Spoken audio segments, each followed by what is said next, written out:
This is Ezekiel chapter 46. We're so close to finishing out this book of prophecy, so let's jump in. Verse 1.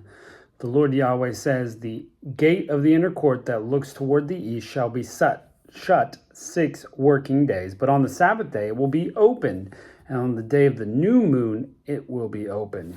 So in these festival days and every Sabbath, this gate will be open. The prince shall enter by the way of the porch of the gate outside and stand by the post of the gate. The priest shall prepare his burnt offerings and peace offerings, and he shall worship at the threshold of the gate. Then he shall go out, but the gate shall not be shut until evening.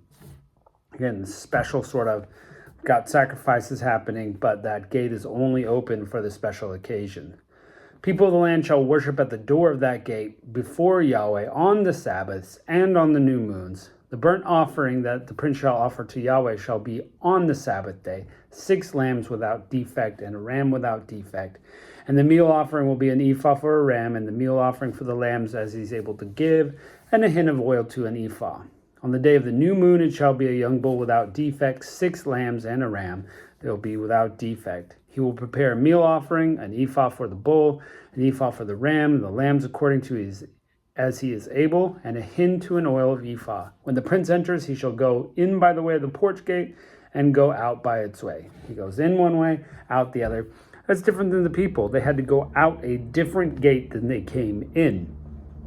So, very interesting. Of course, all this hoop jumping is physical obedience to God's law to show that they are listening and obeying. Okay? They've got to do all these things just the right way to show that they're obeying God.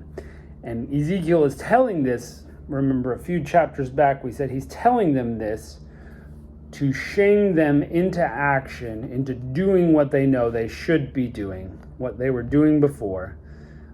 They need to get back to doing it.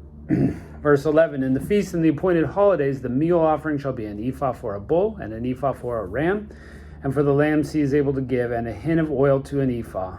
The prince prepares a freewill offering, a burnt offering or a peace offering as a freewill offering to God. One shall open the gate for him that looks towards the east, and he will prepare his burnt offering and his peace offerings as he does on the Sabbath day. Then he shall go out, and after his going one shall shut the gate. So the prince, the king of the land, is able to come through this gate and leave by that gate again. And just for him, not for the people.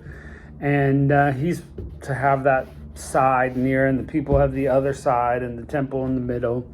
We went over that in the last chapter. And he's got to prepare all these sacrifices. He's got to bring them to give to the priest, and they can offer it. You shall prepare a lamb without defect for a burnt offering to Yahweh daily. Morning by morning you shall prepare it.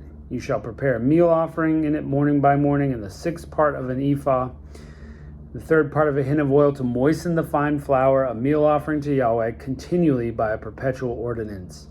As they shall prepare the lamb, the meal offering, the oil, morning by morning for continual burnt offering. The Lord Yahweh says, if the prince gives a gift to any of his sons, it is his inheritance, and it belongs to his sons, but it is their possession by inheritance.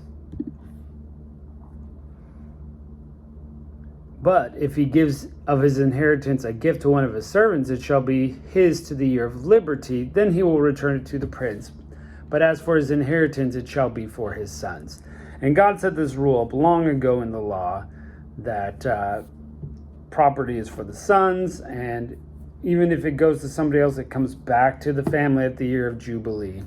So people can't take away your inheritance. It's a great system and would work, except people always take advantage of the system and don't do what they're supposed to.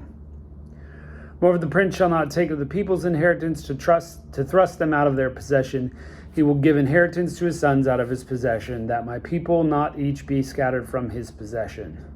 Then he brought me through the entry, which was at the side gate, into the holy rooms of the priest, which looked towards the north.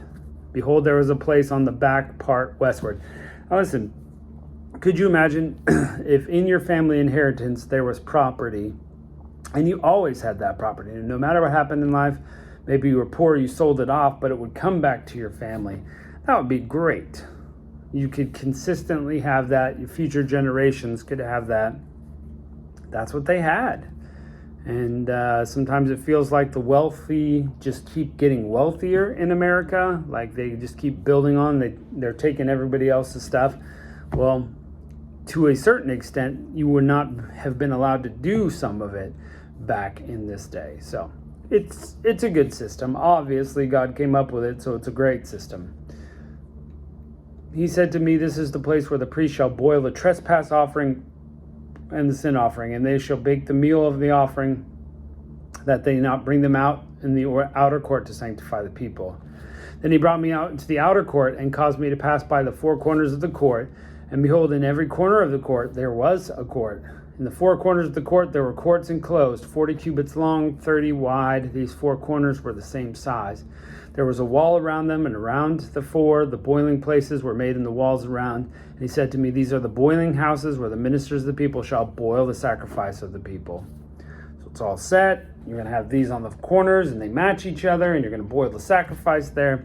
It's all just so, and it's all within God's plan. And it's to remind the people that they should bring themselves into obedience to God. And that's the main message here of this last bit. Look, here's all the things you should be doing. I'm reminding you, you should be obeying. And that's what the Bible continuously does. If we read it, it should continuously remind us and spur us on to obedience. Many people don't open their Bible, so they don't know what they should be obeying. I wish you would.